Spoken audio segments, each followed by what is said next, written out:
to meet with the honourable gentleman to discuss these proposals. Richard Tice. Thank you, Mr Speaker. Could the Secretary of State confirm how many SEND children are forecast to have to leave the independent sector into the state sector because of the imposition of VAT and fees, and therefore what cost that will be to the taxpayer? Minister. Mr Speaker, Labour's plans to end the tax breaks that private schools enjoy will invest significant money into state education, and I'm really surprised that the honourable gentleman doesn't welcome the extra investment that will be going into schools in his constituency. Where it comes to children with SEND, where that place is derived through an EHCP, there will be no additional cost, and as I said earlier, the scaremongering that people like him have engaged in is just proving wrong. Jill Furness. Thank you, Mr Speaker. I have often raised the importance of further education and the transformative impact it can have. I know the Minister and Secretary of State shares my belief in excellent education for all, instead of the broken skills system the Tories left behind. To that end, what steps is the Minister taking to ensure students without the necessary qualifications to get onto T-levels do not end up falling through the net? I thank my honourable friend for the question, and she's absolutely right to demonstrate her concern. We want a skills system which provides opportunity and delivers growth. The curriculum and assessment review is looking at how we can ensure there are high-value qualification pathways available for 16 to 19-year-olds. As we continue to reform qualifications, we will consider the review findings and publish this later in the year. Julian Lewis. The admirable Hounsdown School in my constituency has, after some delay, been promised a letter by the middle of March releasing funds for the replacement of its crumbling rack roofing. If that letter fails to materialise within the next week, may I appeal to a minister to intervene? I'll happily take away the right honourable gentleman's concern and make sure that he gets a response as quickly as possible on the matter he raises. Katie White. Thank you, Mr Speaker. Can I welcome the progress the Secretary of State and her team has made? It's clear she's moving at pace to increase opportunities for all. Can I ask her to update the House on what progress she has made and our commitment to deliver mental health support in schools? Mr Speaker, this government is committed to improving mental health support and improving access to specialist mental health professionals in every school to help young people achieve and thrive. We will work closely with colleagues in health and the NHS who will lead on services including mental health support teams. They're recruiting 8,500 additional mental health staff to treat children and adults, getting on with delivering the promise we made at the last election. Tim Farron. Thank you, Mr Speaker. What assessment have ministers made, or will they make formally, of the benefits to children's mental health and physical health, resilience and ability to learn of investing in more opportunities for residential outdoor education experiences? I think the honourable member raises a number of very important points, and enriching opportunities for children and young people is a key part of our breaking down the barriers of opportunity. Very happy to meet with him. He's got particular examples he's wishing to share. James Nash. Thank you, Mr Speaker. I represent the rural constituency of Rushcliffe, where parents often raise concerns with me about having limited school options, which almost always involve travelling distances, but only the nearest school involves free transport. Can I ask the Secretary of State what steps are being taken to review school transport costs overall, and whether the limited school options available to rural parents could be considered when updating the home-to-school travel policy?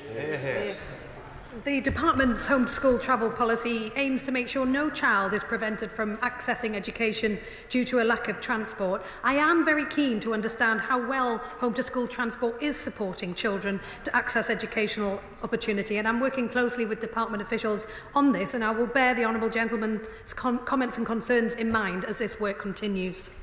Gagan Mahindra. Can I start by wishing you and the House a happy Commonwealth Day? Conservative-led Hertfordshire County Council has done excellent work in supporting children with SEND, both in my constituency and across the county, while seeing a 27% increase in requests for EHCPs in 2024. How is the Education Secretary directing her department to provide further assistance to councils like Hertfordshire, who are having to find more and more money from their budgets to support students with SEND? We do absolutely recognise the challenges in the area that he represents. A SEND Improvement Board, independently chaired by Dame Christine Lenihan, oversees progress and provides challenge. We do know the system needs a whole-scale reform, and we are working at pace and will announce that as soon as possible. Chris Vince. Thank you, Mr Speaker. Wednesday is Young Carers Action Day. Will the Secretary of State or Minister join me in thanking young carers for all they do and commit to ensuring greater awareness of young carers in schools, something I have to say schools in my constituency of Harlow do very well? Yeah. My honourable friend is absolutely right to mention young carers. This government is committed to raising the visibility of young carers, ensuring they have the support they need at home and indeed in education. We champion initiatives such as Young Carer Action Day and the Young Carer Covenant, which further highlights the needs of young carers and the support available to them. Taylor. Thank you, Mr Speaker. Can I ask the Minister what resources are being provided to schools to support restorative justice initiatives around knife crime, particularly victim-led approaches such as workshops or peer mentoring to engage young people in conversations around knife crime prevention?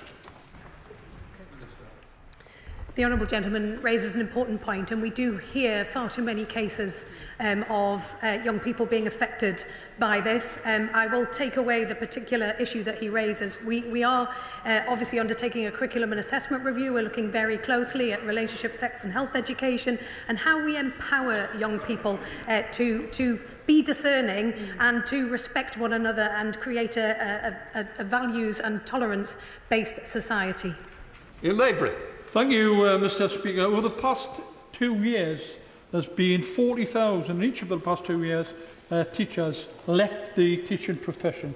This is due to burnout and excessive workload. Can my honourable friend say what concrete steps the government will take to address this issue, and how can we reverse the exodus from this fantastic profession? Under the Tories, the teachers were overstretched and undervalued, so Labour is resetting the relationship with the profession. We are properly remunerating teachers by accepting the 5.5% pay rise, which the last government sat on. We're also keen to cut unnecessary burdens on teachers, harnessing AI, supporting children with their mental health, and the Child Poverty Task Force is determined to alleviate those burdens that originate from outside of the school gates. Jim Shelley. Mr Speaker, what steps have been taken to support voluntary organisations across the United Kingdom, such as Aware in Northern Ireland, to offer education programmes to target depression and related mood conditions within the mental health education in schools? Thank you, sir.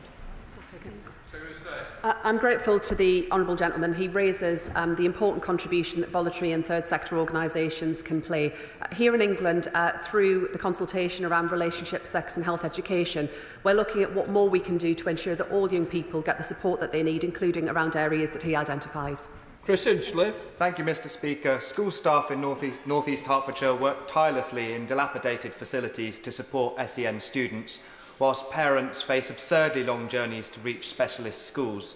Meanwhile, the old Roysia school site in Royston lies vacant. Will the Minister meet with me to discuss the school estate in my constituency and how we can use the Roysia school site to meet local special educational needs? We are very open to ideas on how we can best use the school estate to meet the needs of young people, including those with SEND. We are determined to deliver a wide range of reforms, and I would be happy to meet with the honourable gentleman, or indeed my honourable friend, the Minister for Early Years, to discuss how we can best use the resource within his constituency for the benefit of all the children that need it. Final question, Ian Salt. Mr Speaker, last week the Department announced colleges will receive only 2/3 of the funding they were promised for the additional 35,000 16 to 18-year-old students enrolled last autumn, a decision that could lead to thousands of prospective students being turned away this September, and that follows a cut to the adult skills funding as well. So can the Secretary of State explain how cutting promised funding will help address skills shortages in the economy and help deliver the government's growth mission? Skills are critical to driving growth. I absolutely agree with the honourable gentleman. That's why we are now spending over £400 million more on 16 to 19 education, £100 million more than was announced at budget, including £87 million in in-year growth funding to ensure that places are available where children are needed. And through the reforms we are driving on Skills England, we will make sure where there was once a fragmented skills system, we have a coherent system that supports all of our young people and adult learners too. We now complete questions. We'll let the front bench change over.